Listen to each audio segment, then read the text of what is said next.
as you get older as a man, I was 19 to 20 at Michigan, right? And now I'm 23. So, as a man, you see the mistakes you made in your previous life, and you just want to fix them. So those things that I made in my life, and I just wanted to fix, so I fixed them. Coach Heupel talked about how you trust the people around you to go through that. How hard was that, and what were some of those conversations like when you were trying to lead that mindset? I mean, it was hard, just because I didn't know no one here. I didn't know anyone, and I didn't have no one to lean on until I met Hendon and Tyler Barron and Wesley Walker. After I met them, I was fine personally, just because the things I was facing, I can get off my chest. And also Hendon went through the same things I went through before, so just being able to translate and talk about the problems we face is great. So who have you seen step up as a leader In the receiver room? Yeah. Ramel and Brew. Those guys, those two guys are the oldest, right? So those guys took a big step of just being on time, seeing things different. If things not working correctly, they'll fix it. They're not shy no more. Like, me and Ramel went to New York, and it changed his whole perspective of life. Like, he talks more. That was the most I ever heard him talk in New York. So just being able to overcome that and being yourself, that's pretty much what we preach, is be yourself, Don't let nobody change you. Don't change because people are around. Just be yourself. Alex Golesh left, Alex Golesh took a head coaching job right before the Orange Bowl. Mm-hmm. Still had a really good performance in the Orange Bowl. Is there going to be anything different with the offense on the field? And then has there been any kind of difference in just kind of the lead up and the preparation? No, it's Coach Heupel's offense. So whatever he wants is going to get done that way. I don't see it no different being a change of offense coordinators. I just feel like Coach Housley's he's just a dude. And he have the guys in the quarterback room with us, Mitch and, Phillip. Those guys in the room with us, and they're willing to help no matter what. So just being able to be around those three guys every day is a blessing. You saw some hostile road atmospheres, in the Big Ten. Your first road game this year is going to be in the Swamp. I'm just curious about looking forward to that, and then some of the, road atmospheres that you're going to face and how you're going to handle that. I feel like the more you prepare and practice, the more the outside of the game, the noise and all that don't play a factor.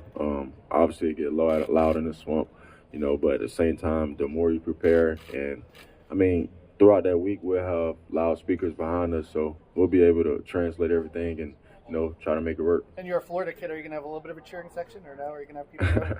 I'm going to have a cheerleader section every game. I think that's what my family does best, is support, So being able to have that support from them is going to be great. You don't lose in the state, right? Huh? You don't lose in the state of Florida.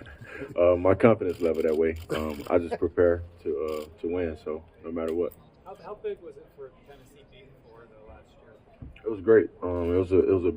It was a big opportunity. It was a big jump for Tennessee itself as a program, and for the guys that made it happen. They made it happen for a reason, because they prepared that way. What's the most fun thing about playing in Josh Heupel's offense? The most fun thing, scoring. I never scored so fast in my life, so I think scoring.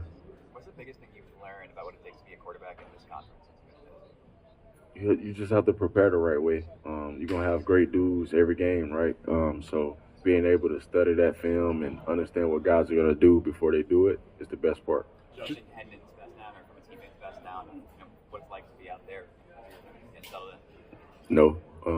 I feel like the more anybody could talk to you about what the SEC football is like, you have to experience it on your own to actually understand it. Josh, what were some of the biggest differences you noticed in terms of maybe playing a Big Ten defense versus an SEC defense? The speed. Obviously at the Big Ten level, like on my team at Michigan, I had Aiden Hutchinson, right? So he was in my class, just going against him every day.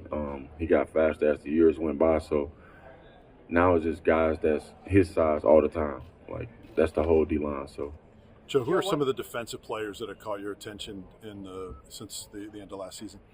Tyler Barron, Wesley Walker, Ramel, Kamal Haddon, Tank, Warren, Burrell, back fully healthy. So Warren caught my eye again. Kristen Charles, a dog. I mean, I mean, Aaron Beasley, obviously, everybody know Aaron Beasley. So, Aaron Beasley. And then, I mean, pretty much the whole defense at a communication level improved. So, I'm impressed with the whole defense. You're working on your second degree. What outside of football has your interest, maybe long term, post football? Even though I'm sure you hope that's a long time away. Nothing, man. To be honest, I just want to be a coach. I want to be able to give back. Also, I mean, my major was in history, so if you don't know it, you'll live it. So whatever that is, whatever that takes, and wherever that may lead you, that's what's going to happen. So, Joe, what kind of head coach do you think Alex is going to want? what type of head coach? Yeah. A great head coach. I mean, he's a great person. He has a great personality. He has experience with the football game. He knows how to coach. He knows how to get you better. He knows how to get you going as well. There's some coaches that can't get you going, but he can get you going. He can get you juiced up. And, I mean, he's smart. He understands what his offense wants. He understands the playmakers he have at hand, and he's going to put you in the best ability to make a play. Joe, Jane Daniels said you guys bonded and roomed together, rode together at Manning Passing Academy. Talk about that.